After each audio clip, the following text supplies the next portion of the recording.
करना, 2 बार पशुपति व्रत कर लिए, आपने ये कर लिया, आपने प्रदोष कर लिया, आपने सोमवार कर लिया, आपने सारे अनुष्ठान कर लिए, बहुत सारे उपाय भी करे, तो पैसा घर में नहीं आता हो, बहुत चिंता लगी रहती हो, लक्ष्मी से जुड़ी हुई, व्यापार से जुड़ी हुई, पैसा आ ही नहीं गया, बहुत मेहनत कर रहे हो, बाबा से निवेदन तो करो, क्यों भटक रहे?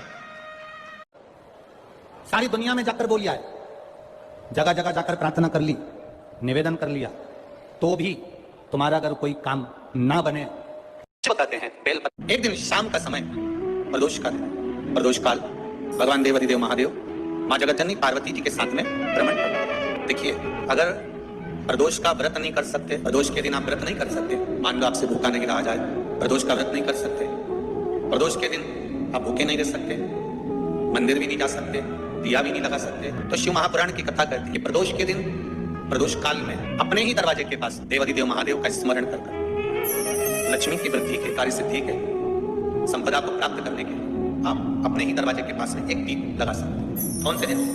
प्रदोष। कि हम अगर बीमारी के लिए कोई उपाय करें तो कौन सी प्रदोष पर करें, और लक्ष्मी के लिए कोई उपाय करें तो कौन सी प्रदोष पर करें? तो अच्छे से सुन लेना भाइयों।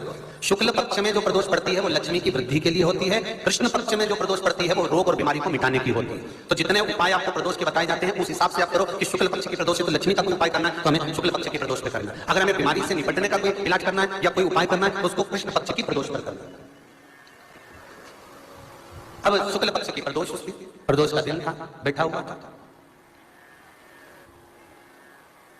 मान लो अगर कहीं आप कोई नौकरी के लिए अप्लाई कर रहे हैं, लॉकडाउन में सर्विस छूट गई, कई लोगों की छूट गई, कंपनियां कई बंद भी हो गई, कई कंपनियों से निकाल भी दिया गया, कहीं पत्नी परेशान हो रही है, कहीं पति परेशान हो रहा है, आप कहीं अप्लाई कर रहे हो, तो जैसा माता उमा ने प्रदोष काल में, प्रदोष के समय पर, प्रदोष काल के अंतर्गत बेलपत्री का स्मरण किया है, वो बेलपत्र का स्मरण अगर संसार का मनुष्य कर लेता है तो महाराज ब्रह्मवृत्ता पुराण कहती है कि उस जीव का ऐसा कोई कार्य नहीं जो सफल नहीं होता।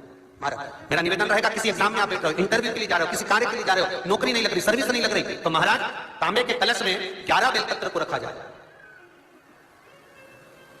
और तांबे के कलश में 11 बेलपत्र रखकर उसमें 11 सफेद पुष्प को डाला जाए, लाल चंदन घिसकर कटोरी में लेकर जाइए प्रदोष के दिन।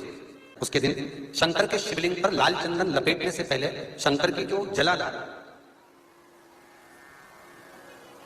महाराज ये शिवलिंग है, ये शिवलिंग है और ये पूरी गोल और ये चरण, ये जलाधार, ठीक है। आपको पहले भी कहा है शंकर जी की पूरी जलाधारी में शंकर जी का संपूर्ण परिवार है। राइट जो चरण है जहां से पानी नीचे गिरता है वो गणेश जी का स्थान है, लेफ्ट कार्तिकेय जी का स्थान है, बीच में जो मोटी सी लाइन है वो अश्वक सुंदरी का स्थान है। जहां पर शिवलिंग रखा हुआ है ये माता जगतजननी जगदम्बा का हस्त कमल है। शंकर भगवान को मां अपने हस्त कमल पर रखी हुई है। ऊपर से जो बूंद बूंद पानी जलाधारी से नीचे गिर रहा है ये शंकर भगवान की 5 लड़कियां हैं, जया, विषहरा, सामरीबारी, दोतली और देव। ये ऊपर से बूंद बूंद जल क्रीड़ा शंकर जी के साथ में करती है। शंकर भगवान का संपूर्ण परिवार जलाधारी में विराजमान है। शिव महापुराण कहती है, माता उमा का चरित्र कहता है, कोई एग्जाम में बैठ रहे हो, कोई कंपटीशन एग्जाम में बैठ रहे हो और चाहते हो कि मेरी नौकरी इसमें लगना ही चाहिए, तो लाल चंदन का लेपन आपको इस पूरी जलाधारी पर करना है।